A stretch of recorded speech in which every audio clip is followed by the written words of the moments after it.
राही मासूम रजा जी का बहुचर्चित उपन्यास आधा गांव का पिछला एपिसोड जो है वो विविधताओं से भरा हुआ था, जिसमें सबसे पहले हमने जिक्र किया कि बालमन जो है वो किस तरीके के ख्यालात बुनता है। दूसरा जिक्र हमने किया कि मजहबी कहे जाने वाले पुरुष किस तरीके से गैर मजहबी बर्ताव किया करते हैं। यहाँ पर सुलेमान चा का जिक्र आता है। उनके बारे में ये मशहूर था कि उन्हें रोजे, नमाज और कसरत के सिवा किसी और चीज का शौक नहीं था, लेकिन औरतों से तो वे दूर भागते थे। वहीं पर इन्होंने जो है एक चमाइन अपने घर में डाल रखी थी और ये इतने मजहबी थे कि उसके हाथ का छुआ हुआ खा भी नहीं सकते थे, इसलिए अपना खाना खुद बनाते थे। चूंकि वे नौहा बहुत अच्छा गाती थी, इसलिए वे मजलिस के फर्श पर घर की औरतों के साथ बैठकर नौहा पढ़ती थी और इस बात का फायदा जो है ये सुलेमान चा उठाया करते थे और किसी और स्त्री मेहरुनिया, जिसका नाम यहाँ पर राही मासूम रजा जी ने मेंशन किया है, उसके साथ इश्क लड़ाते हैं। उसके बाद हमने जाना कि जाति व्यवस्था ने न केवल हिंदू धर्म में अपनी जड़ें फैला रखी हैं, बल्कि दूसरे धर्मों में भी उसने अपने पैर फैला रखे हैं। किस तरीके से मजलिस का प्रसाद लेने के लिए भर और चमार जो है वो तीसरे दर्रे के भी बाहर बैठे रहते थे उखड़ू बनकर। ये ठीक वैसा ही सीन था जैसे कि इन्हें अछूत समझकर मंदिरों से काफी दूर रखा जाता है। और एपिसोड में हमने ये भी जाना कि किस किस तरीके से ढोंग किया करते हैं लोग धर्म के नाम पर। पाखंडवाद जो है शिया मुसलमानों में भी बहुत ज्यादा है। वहां पर घर की औरतों का भी व्यंग्यात्मक शैली में इन्होंने वर्णन किया है उनके बर्तावों का, और आज के एपिसोड में भी यही व्यंग्यात्मक शैली जो है हम कैरी ऑन रखेंगे। तो चलिए मेरे साथ। जय भीम, मैं शालिनी और आप देख रहे हैं अंबेडकर नामा। एपिसोड हमने छोड़ा था सलाम पढ़ने तक। एक दो लाइन पीछे से ले रही हूं ताकि कंटिन्यूटी बनी रहे। ठीक उसी वक्त बड़े अब्बा साहब ने इमाम बाड़े का हरा तोड़कर दरवाजा खोल दिया। लोगों ने खड़े हो होकर अलमों को मुजरा दिया। वाजिदा ने कंधे से अंगोछा उतारकर दाढ़ी पोंछी और रोने के लिए तैयार हो गए, मतलब नाटक करने के लिए। चच्चा बच्चा ने दामन से चश्मा साफ किया। सुज्जनदा ने कक्का को टोहका दिया। मजलिस शुरू हो रही है। अरे तका, हम सो रहे हैं। ये कहकर कक्का ने हाथों से दाढ़ी साफ की। हाथ नम हो गए तो उन्होंने हाथों को फर्श से रगड़कर सुखा लिया। बड़े अब्बा साहब ने खुशबूदान में मसाला डाला। खुशबूदार धुआं लहराकर उठा। तांबे, चांदी और गंगा जमनी पंजों और गलते संगी मखमल और पोत के पटकों ने धुएं की चादर से झांकना शुरू किया। बीच में लकड़ी का एक खूबसूरत गोल गुंबद वाला ताजिया था जिस पर काला मखमल चढ़ा हुआ था। उसके चारों ओर शीशे की रंगीन कलमों की चादरें बंधी हुई थी। तुरबत पर रखी हुई छोटी छोटी सफेद पगड़ियों में जैसे जान पड़ गई थी। अलमों और तुरबत की पगड़ियों पर केले के पत्तों के तावीज जैसे टुकड़े और कदईल के फूलों का सेहरा चढ़ा हुआ था। तो कदईल जो है फुटनोट में नीचे दिया हुआ है, मैं आपके लिए पढ़ देती हूं, मतलब कनेर के फूलों का सेहरा। अब्बू दा ने सोज ख्वानी की चौकी से इमाम बाड़े को एक नजर देखने और दोनों बाजुओं से सुर मिलाने के बाद सलाम पढ़ना शुरू किया। तो सोज ख्वानी किसे कहते हैं ये भी फुटनोट में दिया हुआ है, वो मैं आपको बता देती हूँ। सोज ख्वानी में 3 आदमी मरसिया गाते हैं। बीच वाला गाता है और बाकी दोनों सुर देते हैं। बीच वाला शाह कहलाता है और इधर उधर वाले बाजू कहलाते हैं। तो मतलब 3 लोग ही मरसिया पढ़ते हैं और जो मेन गायक होते हैं उन्हें शाह कहा जाता है और उनके सुर में सुर मिलाने वाले जो हैं वो बाजू कहलाते हैं। जनाने गलियारे से औरतों की आवाजें आने लगी। ए धिया, तनी देख के बहिनी, मोरा पावा कुचल दियो, आग लगे ई माटी मिली अंग्रेजी जुतियन को। यह आवाज हसीना दादी की थी। डांट बाजी पर पड़ रही थी क्योंकि बाद में उनके भिन भिनाने की आवाज आ गई। बाकी हम्माद की बीबी ई कहीं न कैसे, यह सवाल किसी ने अब्बू दा की बड़ी बहन सुगन दादी से किया। नौच, किसी और बीबी की आवाज आई। तनी पटावा लोग। यह बात यह थी कि अब्बू दा शेरवानी की जेब में सोज ख्वानी के दोनों बयाजे निकाल चुके थे। उन्होंने दोनों बयाजों में निशान लगाने के बाद इधर उधर देखा। ए हम्माद, बैठे का हो, आते का है ना। हम्माद दा आकर उनकी दाहिनी तरफ बैठ गए। मुश्ताक भाई ने बायां बाजू संभाल लिया। सुर मिलाए गए, धुन का ठाठ बांधा गया। अब्बू मियां ने जोगिया में मतला शुरू किया। अभी पहली लाइन ही खत्म नहीं हुई थी कि उन्होंने मुश्ताक भाई को और मिलकर बैठने का इशारा किया। वे बिल्कुल घुसकर बैठ गए, मगर फिर भी कुछ गड़बड़ रही। दादा ने दूसरी लाइन पढ़ते पढ़ते तमाम लोगों की तरफ देखा और अस्थाई से अंतरिक की तरफ जाते जाते उन्होंने सुज्जनदा को बुला लिया। सुज्जनदा आए और अणस कर मुश्ताक भाई और मिबर के बीच में बैठ गए। हुसैन अली चाह रोना चाहते थे, मगर आंसू नहीं निकल रहे थे। वह और अम्मू बार बार अपनी छोटी छोटी आंखों को गार रहे थे कि वे भीग जाएं, कि एकदम से फुस्सुच और अग्गुदा फूट फूट कर रो पड़े। अम्मू और हुसैन अली चाह ने भी आवाज से रोना शुरू किया, लेकिन आंसू निकालने में वे फिर भी कामयाब न हुए। मैंने भी कई बार जोर जोर से रोने का इरादा किया, मगर न आवाज निकली न ही आंसू ही आए। वाजिदा गमछे से मुंह छिपाकर रोने लगे। फुट्टू ने सामने वाली दीवार में आंखें गड़ा दी और जब उसने आंखों को देर तक झपकने नहीं दिया तो पानी आ गया। उसने पानी को पहुंचने की कोशिश नहीं की, वह आने दिया, लेकिन पानी एक ही आंख से आ सका था, दूसरी आंख बिल्कुल सूखी हुई थी। तो ये सारा व्यंग्यात्मक शैली में लिखा है कि जबरदस्ती रोने का नाटक करना है, रोना आए चाहे न आए, लेकिन धर्म के नाम पर ये दिखाना है कि आप बहुत धार्मिक हैं, तो इसलिए पाखंड तो जरूरी है। मरसिए की मंजिल आते आते पिट्टस पड़ गई। अब्बू दा दमे के मरीज थे, इसलिए वे पूरा मरसिया ना पढ़ सके। सोज ख्वानी खत्म हो गई।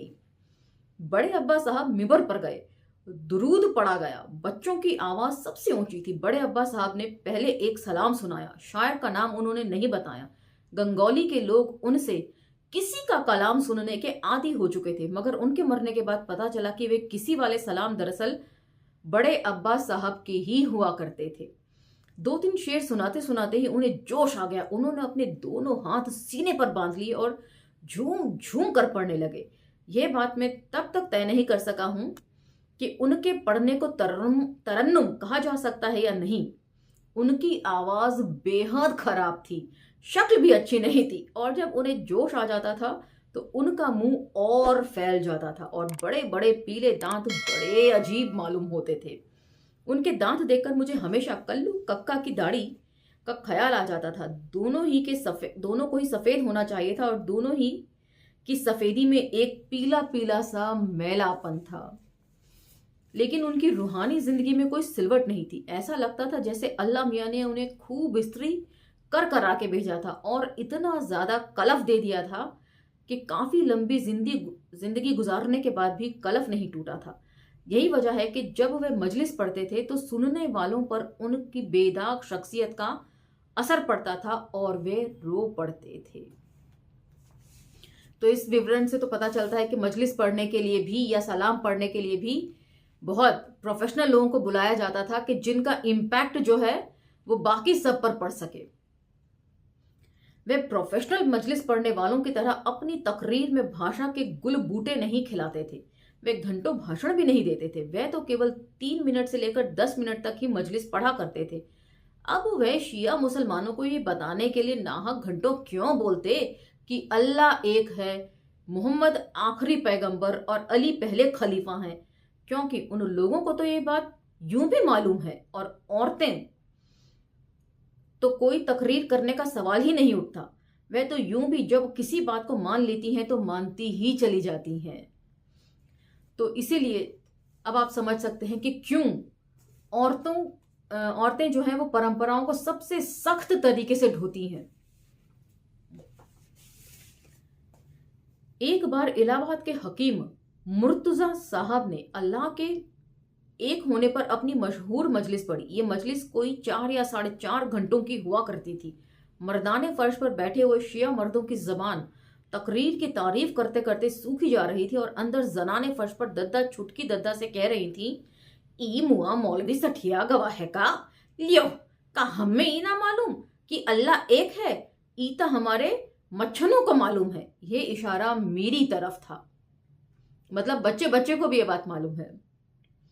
उस वक्त मैं 3 या 3.5 साल का था। मैंने ये किस्सा अम्मू से सुना, जिन्हें ये बात चची ने बताई थी। मैं कहना यह चाहता हूं कि शिया औरतें मजलिसों में केवल इमाम हुसैन और उनके घर वालों की विपदा सुनने आती हैं। इसलिए बड़े अब्बा साहब औरतों में बहुत पॉपुलर थे और हमारी पट्टी की लगभग तमाम जनानी मजलिसें वही पढ़ा करते थे और इन मजलिसों में बड़े जोर शोर का रोना धोना हुआ करता था। तो यहाँ पर ये बता रहे हैं कि औरतें जो है वो अपनी अक्ल नहीं लगाती हैं।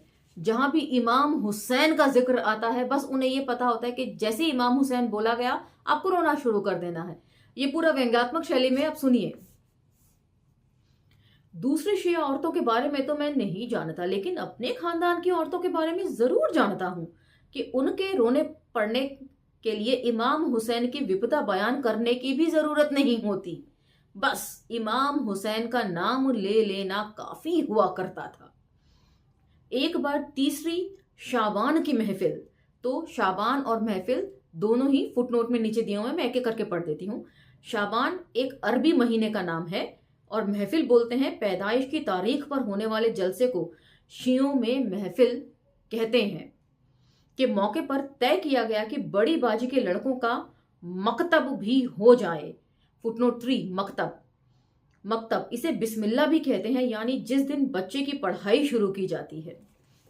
चुनाचे अपने शहर के शायरों को काट दिया गया और ये फैसला किया गया कि लखनऊ के खालू मियाँ को बुलवा लिया जाए। तो खालू मियाँ भी जो है फुटनोट 4 में दिए हुए हैं। मौलवी इब्ने हसन नुनहरवी एक मशहूर शिया मौलवी। खालू मियाँ तैयार हो गए। अब एक तो यह कि महफिल हमारे यहाँ हो रही थी, फिर यह कि मौलवी इब्ने हसन नुनहरवी पढ़ने वाले थे, इसलिए बड़ा मजमा था। पहले कैस जंगीपुरी ने एक कसीदा पढ़ा। उनके कसीदे में बड़ा सख्त तबरा था। तो कैस जंगीपुरी नीचे फुटनोट में दिए हुए हैं, एक गुमनाम मगर बड़े अच्छे शायर। और तबर्रा है, शिया लोग पहले 3 खलीफाओं को नहीं मानते, बहुत से सख्त शिया उन्हें गाली देना जरूरी मानते हैं, आम तौर से इसी को तबर्रा कहते हैं।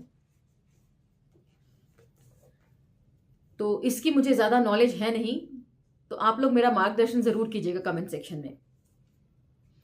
अब्बा वगैरह बहुत परेशान थे, तमाम पढ़े लिखे सुन्नी जानू बदलने लगे। खैर खुदा खुदा करते कसीदा खत्म हुआ। शिया जुलाहों और नखास वालों ने तो हर शेर की उछल उछल कर तारीफ की थी, लेकिन कैस चा को ये पता भी ना चल सका कि क्या घपला हो गया था।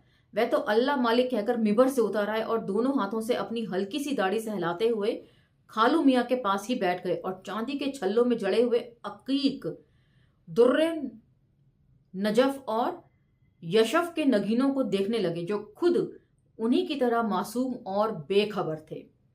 खालू मियाँ उठे, उन्होंने महफिल के रंग को भांप लिया था। वह मिबर पर गए, उन्होंने अपनी अचकन के दामन बराबर किए। मिबर की सीढ़ी पर रखे हुए बिदर के छोटे से उगालदान में उन्होंने बड़ी एहतियात से अपने मुंह का पान थूक दिया। फिर उन्होंने अपनी जेबी घड़ी में वक्त देखा और तब तक उन्होंने कुरान की वे आयत पढ़ी जिसमें शायरों को गुमराह और गुमराह करने वाला बताया गया है। तो शायरों को गुमराह करने वाला बताया गया है, ऐसा भी मुझे नहीं मालूम था कि कुरान में इस तरह की भी कोई आयत लिखी हुई है। तो जो जानकार है वे कमेंट सेक्शन में हर कदम पर मेरा मार्गदर्शन जरूर करिए, जिससे न केवल मुझे बल्कि हमारे बाकी श्रोताओं का भी मार्गदर्शन हो। उस आयत को सुनते ही सुन्नियों के चेहरे खिल उठे, वे इत्मीनान से बैठ गए। घर वालों ने इत्मीनान की सांस ली और कैस चा घबराकर खालू मियाँ की तरफ देखने लगे कि आखिर ये बात क्या हुई। शायरों की बुराई ही में कहीं इत्तफाक से इमाम हुसैन का नाम आ गया। तो इसीलिए जो है ये शिया और सुन्नी मुसलमानों का क्या डिफरेंस होता है और क्यों ये खुश हो रहे हैं, ये मैं पूरी तरीके से कनेक्ट नहीं कर पा रही हूं। जनाने फर्श से हाय मोरे मौला कहकर रोने की आवाज आई। ये आवाज फूफी की थी। अब्बा झट से अंदर गए। फूफी बाकायदा मुंह ढांपे रो रही थी। अब्बा ने कहा, बहन इमाम हुसैन की पैदाइश की महफिल है। अरे ओ पैदा ना भय हो तो करबला में काहे को शहीद होत भय। ए भैया, फूफी ने अपनी बहन ही का ये टुकड़ा लगा दिया। उनकी ये तर्क ने गाजीपुर की अदालत दीवानी के सबसे बड़े वकील की जबान बंद कर दी। मतलब अभी थोड़ी देर पहले इन्होंने व्यंग्यात्मक शैली में लिखा कि सिर्फ इमाम हुसैन का जिक्र ही आ जाए और औरतें रोने लगती थी। बेशक महफिल उनकी पैदाइश को लेकर चल रही हो, इससे उन्हें कोई मतलब नहीं था। सिर्फ इमाम हुसैन का नाम आया है तो अब मतलब रोना ही है।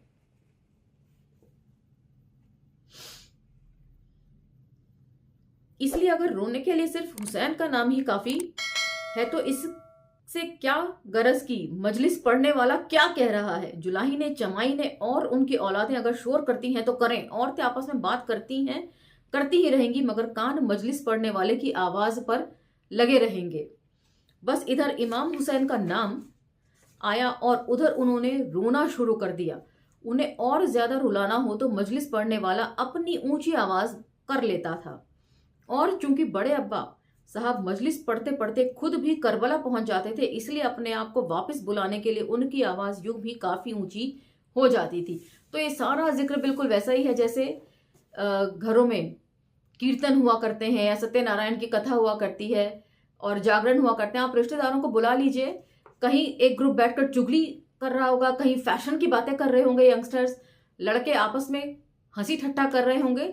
किसी का भी ध्यान जो है उस धार्मिक कथाओं के ऊपर नहीं होता है। वो वहां पर अपने अपने मतलब से, अपने मौज मस्ती के लिए लोग आते हैं। वही जिक्र जो है यहां भी है कि औरतें जो हैं अपनी गप्पों में बिजी हैं, लड़ाई झगड़ा हो रहा है, एक दूसरे को छीटाकशी कर रही हैं, लेकिन जैसे ही इमाम हुसैन सुनेंगी बस रोना शुरू कर देंगी। उन्हें को मतलब ही नहीं उसके आगे।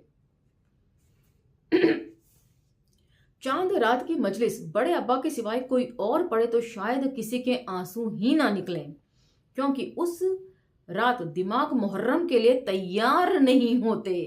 बाकायदा धार्मिक ढोंग करने के लिए तैयार किया जाता है लोगों को।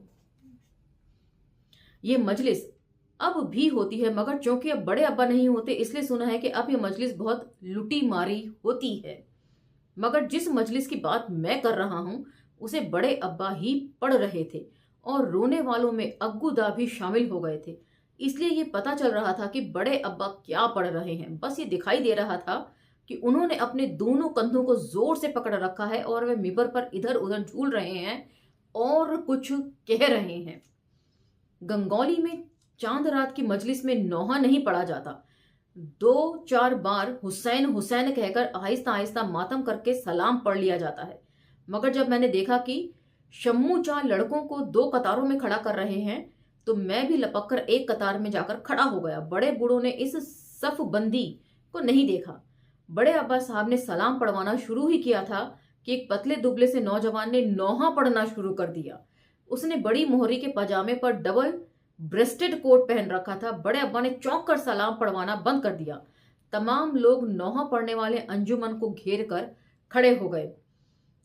झूला लाई हूं ए दिलरुबा झूल लो, उस अजनबी नौजवान ने अंतरा उठाया। क्योंकि बड़े अब्बा ने भी हुसैन के 6 माह बच्चे का हाल पढ़ा था, इसलिए उसकी मां का बेन सुनते ही लोग बिलक बिलक कर रोने लगे। हद तो ये हो गई कि अम्मू और हुसैन अली चा की आंखें भी भीग गईं। अग्गूदा ने एक एक शेर को कई कई बार पढ़वाया। ई नौहा पड़े का कौन मौका है? अली अकबर चा बड़बड़ाए। अभई दूठू मजलिस और होए को है। इधर बेदार चा ने अपने बिना बनियान के कुर्ते पर धीरे धीरे मातम करते रहे, जैसे उन्होंने अली अकबर चा की बात सुनी ही ना हो। ए मशू! अली अकबर चा ने मशू भाई का दामन खींचा, जो बड़ा शान से गर्दन को एक तरफ लटकाए सफ में खड़े थे और कभी कभार सबके साथ पढ़ने भी लग जाते थे। ये उनका जाती मसला था। अब तक वे गंगौली में अकेले नौहा पढ़ने वाले थे, इसलिए हर गश्त उन्हीं की थी। गश्त मतलब ताजियों का जुलूस, फुटनोट में दिया हुआ है। हर मजलिस पर उनका कब्जा था। अब इस नौजवान की वजह से उनकी जजमानी में फर्क पड़ रहा था, इसीलिए उन्हें तो सोचना ही था। मगर अब अली कबीर चा ने दामन खींचा तो उन्हें मुड़ना ही पड़ा। उन्होंने अपना दाहिना कान उनकी तरफ झुका दिया। दरवाजे पर की मजलिस के वास्ते तुहू कौनो नौहा सोच लियो? अली कबीर चा ने कहा। जी, बल्कि तू दूठो पड़ियो। हाँ, यह हुक्म सुनाकर उन्हें इत्मीनान हो गया और शायद वे दूर पास के किसी मरीज के बारे में सोचने लगे। तो मजलिस पढ़ी जा रही है, कोई सलाम पढ़ रहा है, कोई नौहा पढ़ रहा है, किसी को नहीं पता कि किस क्रम में जो है चीजें चलेंगी। अब चूंकि वे धार्मिक आयोजन में आए हैं, इसीलिए उन्हें कुछ ना कुछ तो करना ही है। तो अच्छा जिक्र है पाखंडवाद का, धार्मिक पाखंडवाद का। जिस आदमी ने नौहा पढ़ा था उसका नाम मोहम्मद हुसैन निकला। चावनपुर का रहने वाला था, कलकत्ता में कोई काम करता था। फुन्नन दा ने फौरन ताड़ लिया। असल में वह इधर बहुत परेशान रहने लगे थे। विलायत खां की बीवी से इश्क करना भी ठीक और उसके लिए जेल काटना भी ठीक। उन्हें अपने बच्चों की मां बनाने में भी कोई नुकसान नहीं, लेकिन लड़कियां होंगी तो जवान होंगी और जवान होंगी तो उन्हें ब्याहना पड़ेगा। तो मतलब धार्मिक आयोजन में भी लोग अपनी अपनी चिंताओं से मुक्त होकर नहीं आते हैं। तो यहां पर फुन्नन दा का जिक्र है कि किस तरीके से वो अपनी ही उधेड़-बुन में लगे हुए थे। किसी औरत को उन्होंने रखा हुआ है घर में और उससे लड़कियां हो गई हैं और अब उन्हें चिंता है कि लड़कियों को ब्याहना भी है। बिरादरी में शादी होने का सवाल नहीं उठता, इसलिए उन्होंने वहीं मजलिस के फर्श पर मोहम्मद हुसैन के बारे में अम्मू से बातचीत शुरू कर दी कि क्यों ना रजिया की शादी इस लड़के से कर दी जाए। अम्मू को भी ये रिश्ता पसंद आया और मोहम्मद हुसैन फुन्नन दा के मेहमान हो गए। मतलब आयोजन कुछ और चल रहा है और लोगों के दिमाग में कुछ और ही चल रहा है। कबीर चा की मजलिस में मशू भाई दो नौहे पड़े। फुन्नन दा और वाजिद दा को ताव आ गया। वाजिद दा ने जोर जोर से अपने गुस्से का ऐलान भी कर दिया, लेकिन फुन्नन दा ने चुपके से मोहम्मद हुसैन के कान में कहा, कल सवेरे वाली मजलिस में 3 ठा नौहा पड़ियो। ई उत्तर पट्टी वालन का दिमाग चल गया है। मैंने सोचा कि इसी 3 नौहों वाली मजलिस में बेहोश हो लिया जाए। मैंने फट्टू से राय ली। उसने कोई ऐतराज नहीं किया, मगर भाई साहब का ख्याल था कि 5 वाली बड़ी मजलिस ज्यादा ठीक रहेगी। लेकिन मैंने कहा कि क्यों ना पहली ही मजलिस में ऐसा बेहोश हो जाया जाए कि मशू भाई बेहोश होने के बारे में सोच भी ना सके। तो सब लोग अपने अपने चक्करों में लगे हुए हैं धार्मिक आयोजन में। ये बात तय हो गई। खाना खाकर तमाम लोग अपने अपने बिस्तरों की देखभाल करने लगे और फिर गोरेदा की सदारत में जलसा शुरू हुआ। अलीमवा हज्जाम ने चिलमें भर दी। उत्तर पट्टी से मौलवी बेदार, अली हादी चा, हुसैन अली चा और अली मेहदी चा आ गए। हुसैन अली चा ने अब्बू दा के कुर्ते के तंजेब की तारीफ की। वे उनकी खरीदारी का किस्सा सुनाने लगे कि किस तरह राजा साहब पीरपुर ने अपने कुर्ते की तंजेब की तारीफ की थी और जब अब्बू दा ने उन्हें अपना कुर्ता दिखाया तो वे हैरान रह गए। मतलब अब्बू दा ने इतना खूबसूरत कुर्ता पहना हुआ था जितना राजा साहब भी नहीं पहन सकते थे, उनके पास भी नहीं था। का बताई मीर साहेब, जहजवा डूबना गेल होत तक का तंजेब आवत रहा, बिल्कुल ए मलाई समझी, गोवर्धन ने कहा, जो एक टीन की कुर्सी पर बैठा हुआ था। पूरा जहाज डूब गया? फुस्सू चा ने पूछा। तब ते बड़ा नुकसान भई हुई।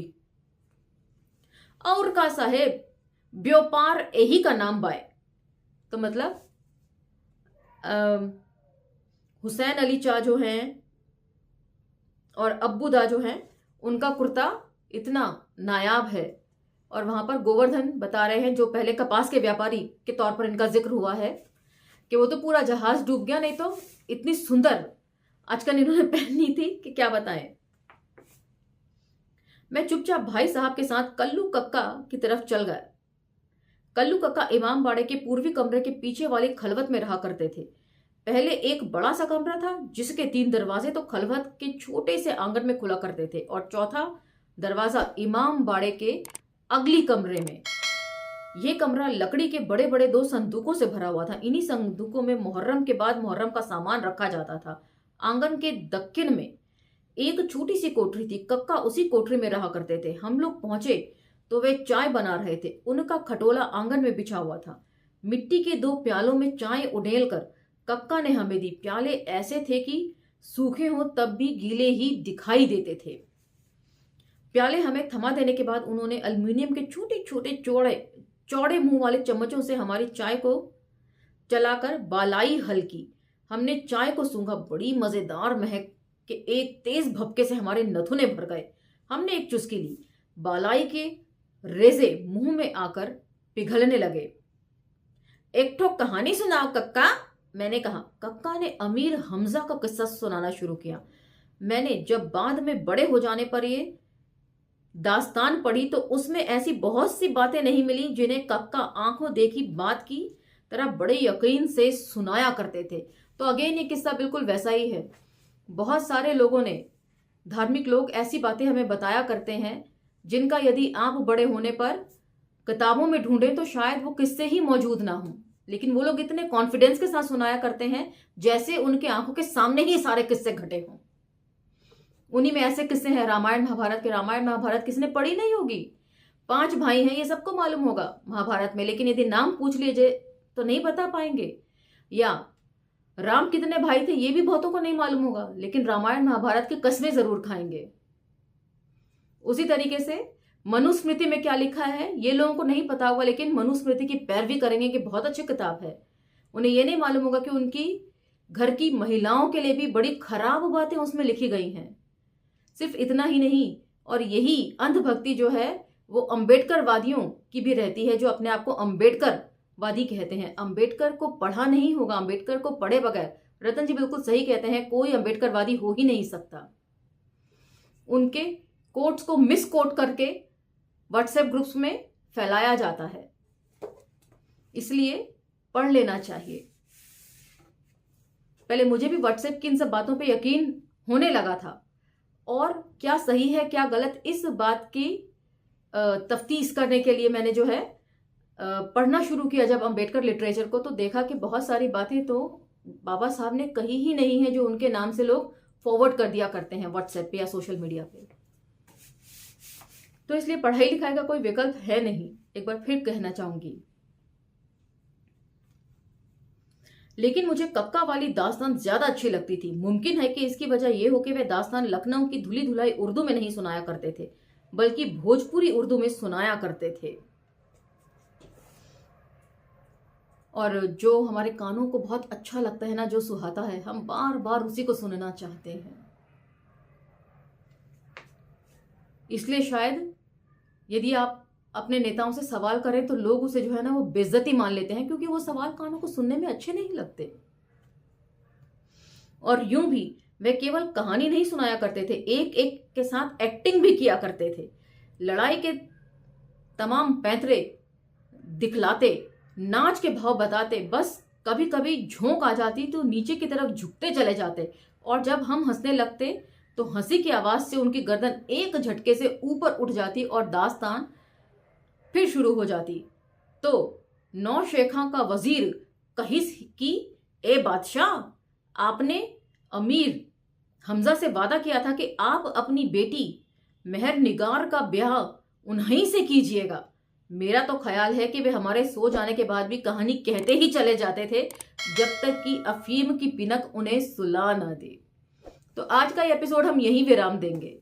उसके आगे किस किस तरह का वर्णन है ये हम अगले एपिसोड में जानेंगे।